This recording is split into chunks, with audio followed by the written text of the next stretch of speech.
Can I give you an inside tip before we start?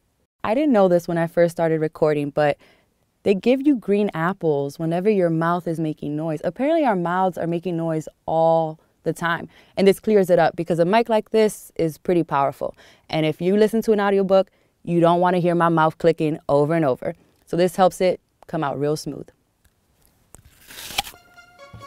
Hey, how are you? My name is Elizabeth Acevedo. I am the author of The Poet X. I am in the studio today recording With the Fire on High, my second novel. So we're doing the audiobook. And I want you to come kick it with me, come see some behind the scenes, and come meet some of my homies who are ensuring that it sounds good. This is the third day we've been recording, which is great. The first day, you're kind of getting over the jitters.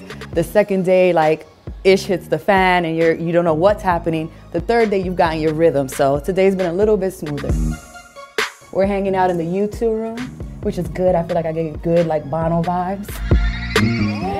This is Caitlin directing me, making sure that I don't stumble on too many words and I give the right emotions. We have Isabella, engineer of the year, making sure that there are no clicks, everything is taken care of. With the Fire on High is the story of Imani Santiago, who is in her senior year of high school, and she really wants to be a chef. All of a sudden, a culinary arts class is offered in her school, and she knows this is her one shot. The one thing with Imani is that she got pregnant her freshman year of school. There's a lot of stories where a young woman is trying to decide whether or not she'll keep a baby. This story, the decision has already been made. You're walking in, the baby's 2, Imani's a senior. What now? And it's a novel about magic. It's a novel about food. It's a novel about family and the hard decisions that young people have to make in order to triumph. Vuela comes into the kitchen and turns on the radio. The sound of Mark Anthony wailing alongside an orchestra fills the kitchen.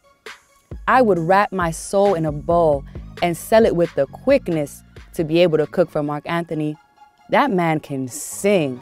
The Poet X was a novel in verse, and so a lot of The Poet X had a cadence and a rhythm that was extremely intentional when I was writing it. I wanted it to sound a certain way.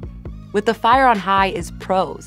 In many ways still poetic. There are certain sections that I could argue is a poem, right? But for the most part, the focus was on the plot, was on the character development. The language was there, right? But not in the same way of, is there music here in every line, like with the Poet X. And so for the narration, I'm trying to do the best that I can to make very distinct characters come alive, to allow people to trust the narration enough that they can just pay attention to the story and really just do my job as a storyteller.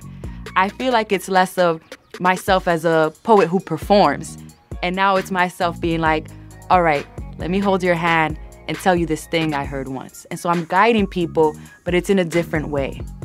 Vuela pulls out the herbs that she gets directly from El Campo in Puerto Rico and sets them on the counter.